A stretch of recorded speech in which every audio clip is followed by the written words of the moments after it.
My lawyer husband called out his intern's name during sex. The night before the trial, my lawyer husband and I were particularly passionate.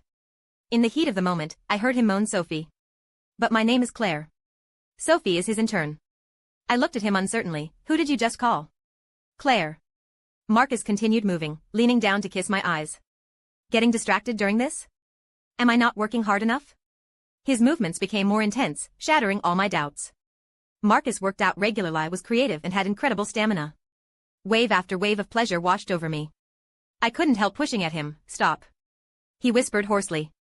In my ear, baby, let's try it another way. All night, he worked me over from every angle, ignoring my pleas for rest. Only at dawn did he finally head to the shower, satisfied. I lay limp on the bed, feeling like I'd been taken apart and put back together wrong.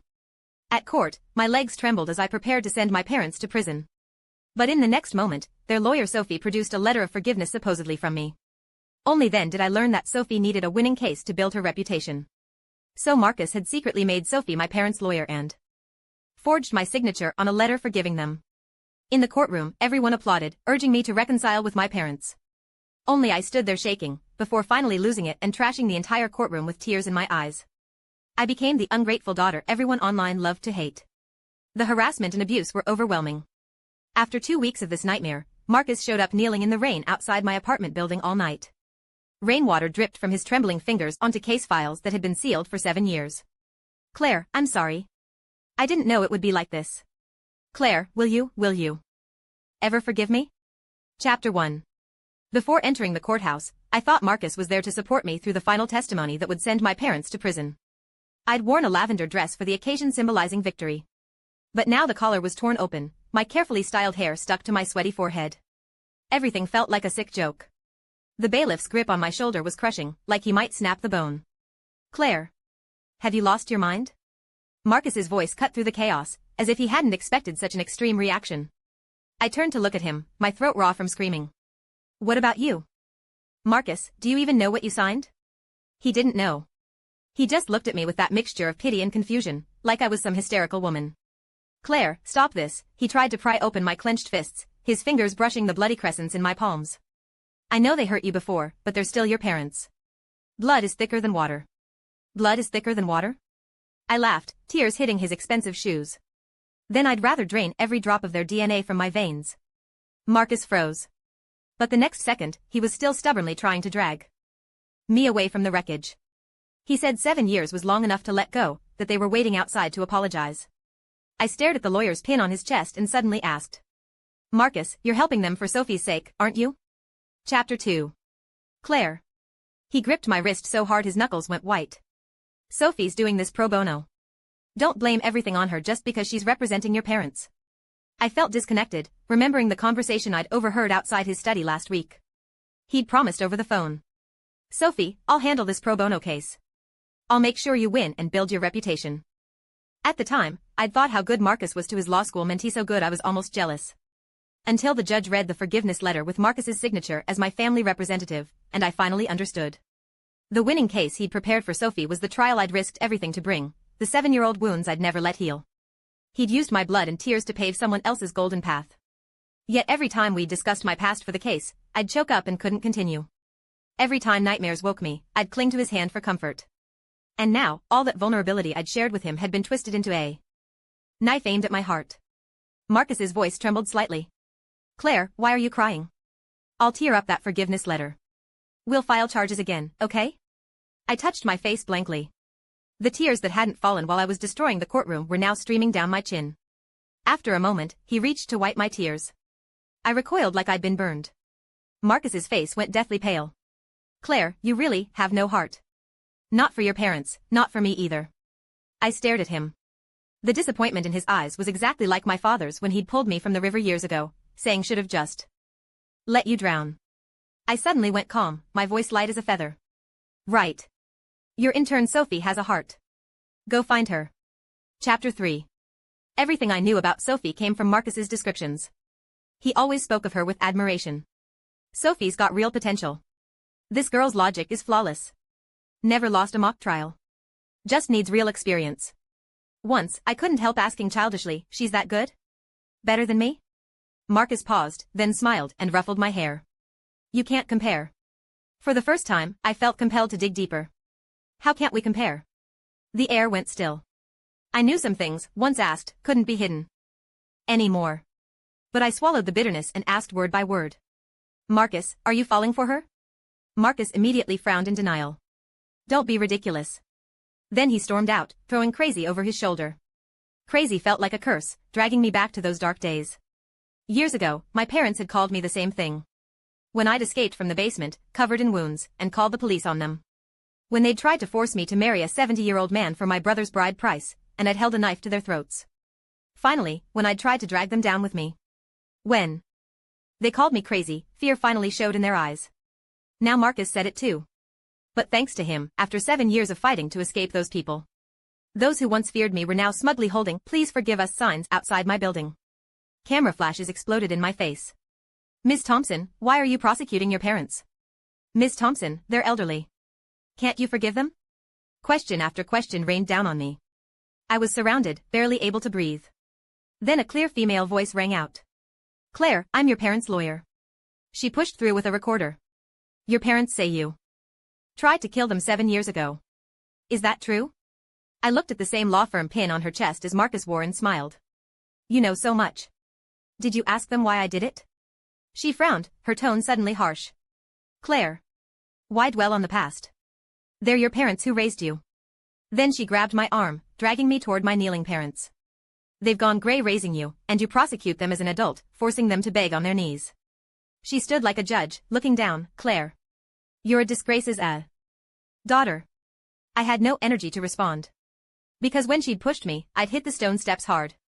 My prosthetic leg had twisted off at a grotesque angle. The pain made my vision go black. The air froze until a reporter gasped. Chapter 4. Oh my God, is she wearing a prosthetic? Looks like it. The camera flashes intensified. I curled on the ground in a cold sweat, like a freak show exhibit. It took a while to recover. I grabbed the nearest reporter's pants leg, my voice hoarse. These people favored sons over daughters. They abused me from childhood cold showers in winter, no medical care when sick, because I was just a money-losing daughter. Would you forgive that? The reporter I'd grabbed looked uncomfortable, finally pulling free and stepping back. I struggled to sit up. And my leg. So Ms. Thompson, you still won't forgive them? You'll send them to prison? Is it true you tried to kill your parents? I stared at the microphones shoved in my face. Finally understanding what Marcus meant by complete victory. Once the case was won, the real truth wouldn't matter to anyone. Everything I'd done would be branded as ungrateful. And my parents' abuse would be completely buried. They'd go from perpetrators to victims. From the moment Marcus signed that forgiveness letter, my fate was sealed. I looked up and met Marcus's gaze in the crowd. He stood by his car, brow furrowed, but didn't step forward. Finally, he looked away and got in the car. The pain in my leg suddenly seemed like nothing compared to my heart. I coughed up blood and everything went black. Chapter 5. The circus ended with me being taken away in an ambulance. An old injury had triggered acute infection. I developed a high fever, burning deliriously, trapped in an endless nightmare. In my delirium, I felt back in that damp basement. In the darkness, only the sound of chains dragging on concrete. Sophie hadn't disappointed Marcus. Using my case against my parents, she became famous overnight. In news reports, her defense statement was touchingly written. She portrayed my parents as long-suffering victims, implying I was an ungrateful monster.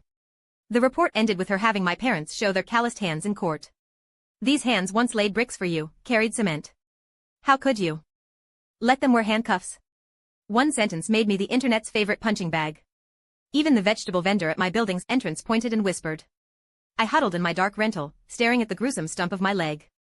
Just as I reached for the sleeping pills under my pillow, a low voice spoke. Claire. I looked up slowly at the security camera with dry eyes. Marcus's distorted voice came through. I checked the weather. It's going to rain tonight. Remember to use hot compresses on your leg. I stared blankly at the infected, rotting wound on my leg. This scar had tortured me for 7 years, aching terribly every rainy day. I used to joke with Marcus that I had a built-in barometer. He'd always silently help with hot compresses over and over, then hold me until I fell asleep. But now, he probably didn't know this stump he'd massaged countless times had lost a layer of flesh, raw and bloody. Or maybe he knew and pretended not to see. Chapter 6. His voice was exhausted. Claire, stop being stubborn. This is hard on everyone. Your parents are still waiting in mediation to reconcile with you. I looked at that black camera and laughed abruptly, asking hoarsely. Marcus, Sophie's famous now, getting lots of cases, right? Silence from the camera. I continued, Marcus, those posts online calling me ungrateful, did you hire trolls to boost Sophie's reputation? Claire. Marcus took a deep breath, his voice shaking like autumn leaves. Stop saying things you don't mean. I'll reschedule mediation with your parents. Just hug them, take a photo, and this all goes away. I stared blankly out the window. Goes away? How? Those nights locked in the basement, those beatings I couldn't cry through, those moments secretly saving money to escape, could they just go away? My lifelong dream of a peaceful life was destroyed, yet Marcus said everything would be fine. He spoke quickly, like he was convincing himself rather than me. Claire, people will forget soon. Once Sophie's established, we'll move somewhere warm in the south. I leaned against the wall, laughing until tears came, dripping onto the floor in dark spots. Hearing my laughter, Marcus's voice turned angry. Claire. Do you have to be so stubborn? No one wants to hurt you. We just want you to have a complete family. Is that wrong? I wiped away tears from laughing, staring at the black camera, saying word by word. Marcus, before I met you, my name wasn't Claire. It was Lucy Foster. You and Sophie are lawyers who need real cases for reputation. I'll give you a case that'll really boost your fame. With that, I unplugged the camera and headed to the place Marcus feared most. Chapter 7. Claire was the name I chose after escaping that house. Claire meaning clarity, forgetting the past, living for today. I thought meeting Marcus was life's compensation for my past. He was like sunshine warming my life. Even his fingers brushing my hair felt like spring breeze smoothing all wrinkles. But now I understood we can only save ourselves. 7 years ago, I crawled out of that dark basement. 7 years later, I could break free again. Rain began falling as predicted, heavy drops stinging my face. I sat on the rooftop edge and started live streaming. At first, only a few viewers. Then the number in the corner exploded past 100,000. Every number potentially hid someone waiting for drama. Jump already, stop wasting time. Lost the case, looking for sympathy? Ungrateful daughters deserve this. Police are coming. Let's see you fake this. Sirens cut through the rain. I wiped water from my face and looked down calmly. The base of the building was packed with people. They held phones like an army of guns aimed at me. Police set up barriers. Red tape floating like blood in the rain. It all felt like absurd theater, with me as the sacrifice. I smiled mockingly at the camera. Chapter 8. You've all heard plenty about me lately, so I won't repeat it. The megaphone crackled with the officer's rain-dampened voice. Please come down. We can discuss any grievances. Think of your parents. My parents? I let out a short laugh. Parents? I never knew what those were. The comments exploded. She's laughing. The nerve. Marcus was blind to love someone like her. Ungrateful daughter who prosecuted the parents who raised her just die already. Look. Police on the fire escape. I tilted my head, catching sight of uniformed figures approaching along the wall. Stay back. My voice rose sharply as I shifted outward. Suppressed gasps rose from below. The figures froze. The live stream went wild. I faced the camera again, tears mixing with rain, voice growing shrill. You want to know why I had to prosecute my parents? I'll tell you. My birth name was Lucy Foster. When they finally got their son, I became the money-losing daughter. I existed to serve my brother. He needed new books? I gave up school fees. He caused trouble? I knelt taking punishment for him. He hated me studying? I was locked in the basement, gnawing walls while listening to him recite poetry. I endured in that house, thinking college would be my escape. But when they found my acceptance letter, my foster father broke my leg with a metal bar, saying girls don't need education. Get married for bride price. Chapter 9. My hand found the grotesque stump, my voice floating like a broken thread in the rain. Have you heard bones breaking? Crack, crack. Each break, they asked, will you obey now? The comments froze, then exploded. Holy shit, is this real? Her parents are monsters? Sophie's lawyer said differently. Evidence? Could be lies. I smiled mockingly. Evidence? Those articles calling me ungrateful, what evidence did they have? You believed them readily enough. Then a police officer approached with a phone, Marcus's name on screen. Claire. Your husband wants to talk. I stared at the glowing screen for seconds. Marcus's voice came through, choked with tears. Claire, please don't do anything stupid. It's all my fault. Wait for me, I'm almost there. Hearing the urgent car horns through the phone, I couldn't help laughing. Marcus, you haven't told Monsieur. Intern Sophie now the firm's star because of my case? No, Claire. Marcus, how did my blood and tears taste as stepping stones? A verified lawyer Sophie comment floated across the screen. Claire, we can talk face to face. Ring your parents for confrontation. I laughed, rain dripping down my chin. Sophie, I'll haunt you all even as a ghost. Ah. Deafening screams erupted below. The phone flew from my hand, spinning through air. The camera's last image, my figure disappearing over the rooftop edge. And in the distance, Marcus's running silhouette blurred by rain. The stream was permanently banned. Chapter 10. I landed on the inflatable cushion below. Didn't die. But the price of jumping was a shattered right leg. I felt nothing. This pain was nothing in my calculated plan. The doctor cleaning my amputated leg's wound sighed. Don't worry, your foster parents were taken by police. They can't get in. I turned wooden eyes to the window, saying nothing. Eventually, I pulled out my phone from under the pillow. Unlike the previous deluge of hate, online opinion was reversing at stunning speed. Journalists had found my childhood village. On camera, Mrs. Chin waved her cane, spitting with rage. Those murderers. Beat that child bloody, now playing victim. She pointed at the old oak tree. Under this tree, her foster father hung her all night because she didn't watch her brother. The child cried herself hoarse. The whole village heard. Her mother was worse, sticking embroidery needles in the girl's arms, saying girls need pain to learn. I watched the familiar tree, eyes burning. Mrs. Chen was the only one kind to me in the village. She'd secretly given me bread, brought ointment when I hid beaten in the shed. That's why I chose Thompson when changing my name. Not taking hers, but borrowing her surname to give myself a reason to live. Child. I looked up sharply. The Mrs. Chen from the video stood in my hospital room doorway, hair whiter than before, clutching a cloth bundle. Mrs. Chen. She rushed to hug me, patting my back urgently. Foolish girl. Why jump? Why give them satisfaction by dying? I knew from your money transfers you weren't doing well. Why didn't you visit? I buried myself in her arms, choking like a child, unable to speak. Mrs. Chen stayed to care for me until Marcus appeared at the door, dragging injuries. His forehead was bandaged, arm wrappings seeping blood clearly run here. Mrs. Chen recognized him immediately, throwing an apple at him. You forced her to forgive those animals. Are you even human? Her leg wasn't healed and you gave her new wounds. Marcus didn't dodge. The apple hit his chest and rolled away. Face pale, lips trembling, he just stared at me in shock. Seeing my leg in a cast, his eyes flinched away like they'd been burned. Mrs. Chen, I called. She glared, still protecting him?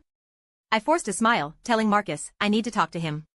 Mrs. Chen glared daggers at him, storming out and slamming the door. Marcus. I said calmly. Did you find my past records? Chapter 11. He looked at me blankly, eyes frighteningly red, like a dying trapped animal. I smiled mockingly, you're a lawyer. Research is your specialty, right? I told you, I'd give you a case to really boost your reputation.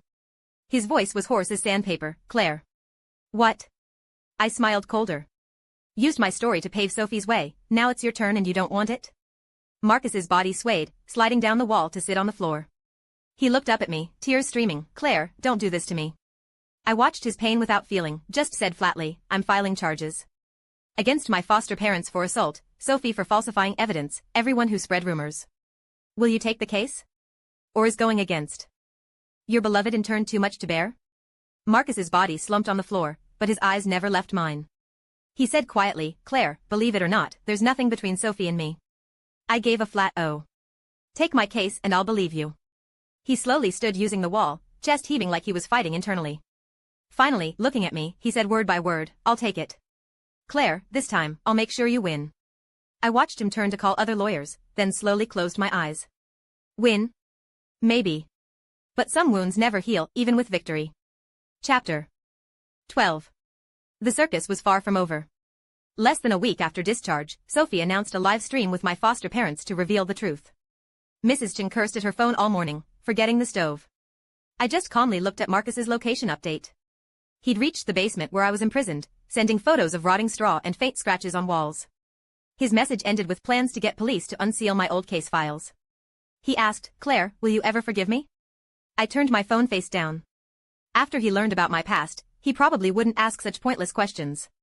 At 8 p.m., Sophie went live in her pressed lawyer's suit. Coincidentally or not, she chose the law firm's rooftop. Wind messed her hair, she looked more haggard than in court. Before she spoke, comments exploded. Isn't this the lawyer who defended monsters? Shameless to show her face. Get lost, don't pollute our eyes. Sophie took a deep breath, turning the camera to my foster parents behind her. The couple I'd called mom and dad for over a decade now cowered in the corner, eyes shifty as scared rats. Claire, we know we were wrong, my foster father bowed to the camera. Have pity on us, drop the charges. Foster mother wailed, besides, you got revenge already. You poisoned us, nearly killed us. We're even. Sophie chimed in, Claire, they raised you for over a decade, blood ties can't be cut. Her words were cut off by a water bottle hitting the camera, splashing her face. Chapter 13. Then a second, third bottle, with angry shouts. Get lost. Stop your crap. All you know is guilt tripping. You don't deserve to be a lawyer. Sophie screamed, dodging aside. The truth reveal became a chaotic throwing contest. 3 days later, the firm announced Sophie was suspended pending investigation. Her cases were reassigned. I told Mrs. Chen while shelling peanuts, Marcus must be suffering now. He was indeed suffering. Suffering enough to crouch outside my building at midnight, chain-smoking. His muffled coughs drifted through the window like dull knives on ears. Next morning when I opened my door, he was still crouched there, cigarette burned to his fingers, making him flinch. Case files scattered on the ground, my old injury report on top, bruise photos warped by dew. When he looked up, red veins webbed his eyes. Claire, you carved those words on the beam, right? His voice was sandpaper rough. Help me, carved so deep. I said nothing, just watched him gather scattered pages with trembling hands, flinching. Back when his fingers brushed the injury photos. Claire, he spoke again, voice breaking. Will you never forgive me? I gently closed the door. Some wounds can't be erased with forgiveness. Chapter 14. Online attention shifted quickly to new scandals, but my foster parents clung like bloodhounds. They pounded on my door day and night, shouting, ungrateful daughter. Making money and abandoning your parents. When police came, they'd throw themselves down, clutching officers' legs, if she won't support us, we'll die here. Seeing I wouldn't open up, they changed tactics, give us 20,000 and we'll disappear forever. I laughed through the door, speaking for the first time, where's your precious son? The shouting stopped abruptly. Their eyes turned venomous. I laughed harder. I heard online he went to juvenile detention at 16? True or false? My father jumped up, bloodshot eyes bulging. Lucy. Getting too big for your britches? He's your brother when he gets out, you must support him. His gaze swept past me to my apartment, greed flashing. Nice location. Perfect for your brother's future marital home. I looked at him like rotting garbage. This clearly stung. He swung at my face. But he'd aged. The force that once bloodied my mouth was easily blocked. I slapped him twice and kicked his stomach hard. He curled on the ground wailing, pointing at me to the police, arrest her. She hit her elders. The officer said coldly, that's self-defense. You're trespassing and extorting. Come with us. They dragged him up like a dead dog toward the patrol car. From the station, foster mother still screamed through bars. Claire, just wait. Without 50,000, this isn't over. Mrs. Chen wanted to pack up and leave that night, but they never returned. Until I received a text from an unknown number, they won't bother you again. Chapter 15. I calmly deleted the message, telling Mrs. Chen, let's move south where it's warm. Moving day was sunny, making the luggage wheels gleam. Before getting in the car, I removed my SIM card and tossed it in the trash along with all that tangled past. Life in the new city gradually calmed, though sometimes people still raised phones at me on the street. So when Marcus appeared outside the farmer's market, I wasn't surprised. He'd lost so much weight his shirt hung empty, sleeves stained with ash, reeking of cigarettes. I instinctively covered my nose and stepped back. He immediately shrank away. Sorry, his voice rasped like sandpaper. Been smoking a lot. I nodded, not engaging, just asked, what do you want? He froze, staring blankly. Before, you'd always snatch my cigarettes away. That was before. I frowned. If there's nothing, I'm leaving. He frantically blocked my path, pulling documents from his briefcase. I didn't take them, so he opened the top page himself, arrest warrants for my foster parents on assault and extortion charges. Therein, he smiled bitterly, fingers shaking badly. 5 years. I smiled, congratulations. Finally did something right. His hand jerked, documents scattering. I stepped around him. He called after me, voice nearly sobbing. Claire, live well. From now on. Don't meet people like us again. I stopped, looking back. I've filed for divorce. Hope you keep your word and stay out of my life forever. Marcus looked dazed, lowering reddened eyes, standing silently. I didn't speak again, just turned and left. No goodbyes. Because I knew we'd never meet again. Chapter 16. Soon after, Marcus published a long online post laying everything bare. The detailed descriptions and photos shocked everyone. But this time, no heated discussions, just eerie silence. Those who'd attacked me flooded my new social media with sorry messages. Looking at those apologies, I suddenly found it funny. People just needed a target for their anger. The truth never really mattered. I deleted the account. This circus needed to end. Marcus wrote at the end, I handed the knife to those who hurt her. I'm no different from those executioners. So the deceived public found new targets. Sophie went from suspended to fired, her license revoked. Marcus quit too, supposedly returning home. I remembered college when he'd taken me to watch his mock trials, eyes shining. Someday I'll make sure all victims can stand tall and speak. But he'd become someone who created victims. Later I ran into Sophie at a hardware store. She wore a cheap suit with a sales consultant badge. Seeing me, her face went through several colors before forcing a smile. Claire, buying supplies? I'll give you a discount. I nodded. She immediately went to get water, but I stopped her, get someone else. Her face flushed red, Claire, after all this time, can't you be generous? Generous? I laughed. Were you generous when you forced me to forgive them with that letter? She turned and clicked away on her heels. Leaving, I heard her manager scolding, Sophie. No sales this month and you're fired. She stood there with her head down, like a rain-beaten weed. I glanced over and left. Chapter 17. After my parents were imprisoned, my brother tried contacting me. I blocked him everywhere.